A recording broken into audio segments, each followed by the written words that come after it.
Martin to the principal's office, please. Earl Martin to the principal's office.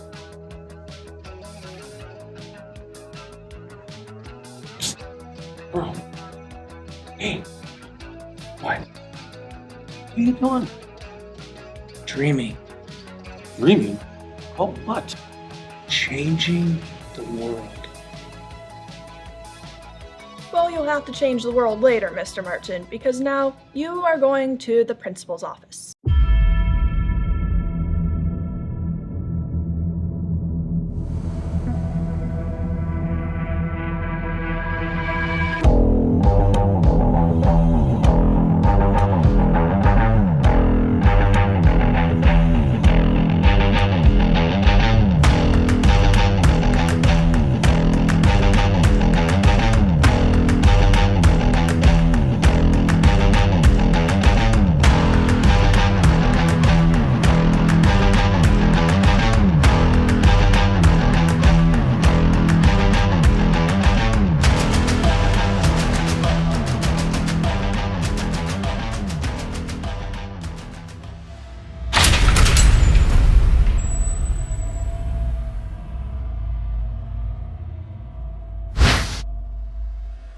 You wanted to see me?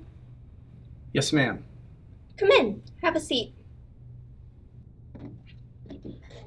What's on your mind?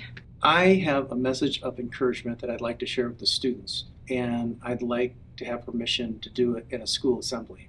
What is this message? It's a 3-point outline. First of all, I'm a little alien, which basically means I'm a little different, maybe even a little weird, but that's okay.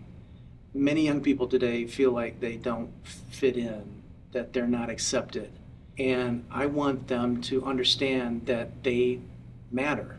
See, I finally learned to love myself and my uniqueness, and that the world needs what I have to give it. And I just want everyone to see that they are worthy, that they have value. Did you ever feel like you didn't fit in, that you were different than the other kids? Yes. I sometimes felt left out because I was one of those kids that really enjoyed school and learning. But loving school is a good thing. That's okay. That's awesome. And look at you now. You're the principal of a high school.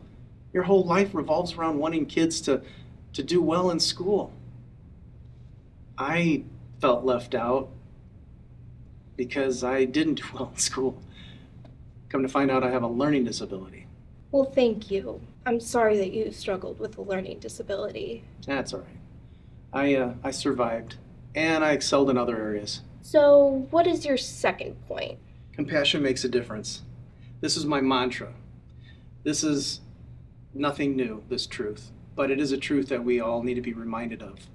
I came up with it shortly after the George Floyd murder on May 25th, 2020. With all the hatred and ugliness going on in this country, I didn't want to be a part of it. And then following that, we had COVID, which has transformed our world and how we live in it. And that's still has effects on our life right now. And then in our country, we had the political upheaval with party against party, right against left, left against right, and just all the ugliness that was being shown by family members and friends and coworkers on social media and all that stuff. And I just didn't want to be a part of it at all. I didn't want to be a part of the problem. So I needed a reminder, something that would help me every day realize that I don't have to always be right, and I don't have to try to prove myself to anybody, no matter what their belief is or their point of view. We can have differences, but bottom line, I can be compassionate towards one another, because compassion makes a difference. Wow. I agree with you, but how does this talk end? I want to encourage everyone to become a 21st century scalawag. Now, most people think that scalawag or scallywag is a pirate word, but it actually came after the Civil War in the late 1800s. If you were a white Southerner trying to help any black person in their new life as a free human, you were called a scallywag by the former slave owners. So it was a derogatory term. But it was a badge of honor if you were called one. Yep. So I decided to bring it back with a new spelling, scallywag with a K, and a contemporary definition. Someone who's willing to help anyone in need, no matter their color or creed. And you want to share this message with young people? Yes, ma'am, I do. Well, I'm sorry, Mr. Martin. But you are going to be very busy. There are over 20,000 high schools in this country alone. And these young kids need to hear your message. But I need you to promise me something. Yes, ma'am. Well, two things.